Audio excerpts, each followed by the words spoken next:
നമസ്കാരം. ഇന്നലെ ചെന്ന് കളങ്കാവൽ കണ്ടു. ഇക്കഴിഞ്ഞ ഡിസംബർ 5 റിലീസ് ചെയ്ത കളങ്കാവൽ ചില കാരണങ്ങൾ കാരണം ഫസ്റ്റ് ഡേ മിസ്സായിപ്പോയി.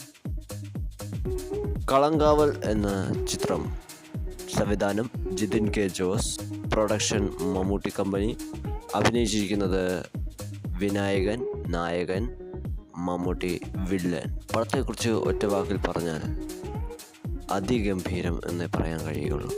അതിഗംഭീര സ്ക്രിപ്റ്റ്, അതിഗംഭീര പെർഫോമൻസ്, അതിലും ഗംഭീരമായ മേക്കിംഗ്. ഫസ്റ്റ് ഹാഫ് കുറച്ച് ലാഗായിരുന്നു. എന്നാൽ കുറച്ച് കഴിയുമ്പോൾ, അതായത് സെക്കൻഡ് ഹാഫിലോട്ട് എത്തുമ്പോൾ, അല്ലെങ്കിൽ സിനിമ കഴിഞ്ഞ് ഒന്നും കൂടെ റീതിങ്ക് ചെയ്യുമ്പോൾ, ഫസ്റ്റ് ഹാഫിൽ ആ ലാഗ് ഇമ്പോർട്ടൻ്റ് ആയിരിക്കണം, അല്ലെങ്കിൽ അത് അനിവാര്യമായ ഒരു ലാഗാണ് എന്ന് നമുക്ക് മനസ്സിലാവും. ഒരു കിടിലമായ ഒരു ഇൻ്റർവെൽ ബ്ലോക്കിലാണ് സിനിമ കൊണ്ട് നിർത്തുന്നത്. സെക്കൻഡ് ഹാഫ് വളരെ ത്രില്ലിംഗ് ആയിരുന്നു. ആ ത്രില്ലിംഗ് തന്നെയാണ് പ്രേക്ഷകനെ സീറ്റിൽ പിടിച്ചിരുത്തുന്നത്. മമ്മൂക്ക ആസ് എ വില്ലൻ പൊളിച്ചടുക്കിയിട്ടുണ്ട്. ഞാൻ ഇനി പ്രത്യേകിച്ച് പറയേണ്ട ആവശ്യമില്ല, നിങ്ങൾ കണ്ടതാണ്.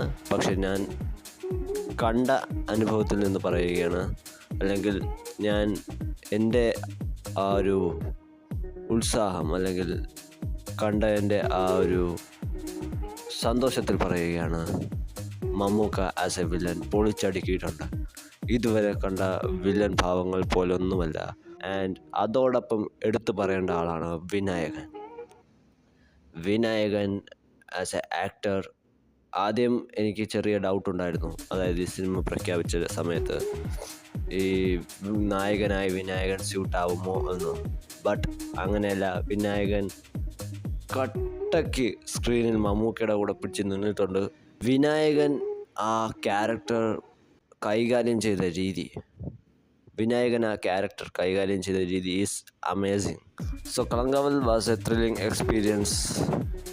See you at the next review. Thank you.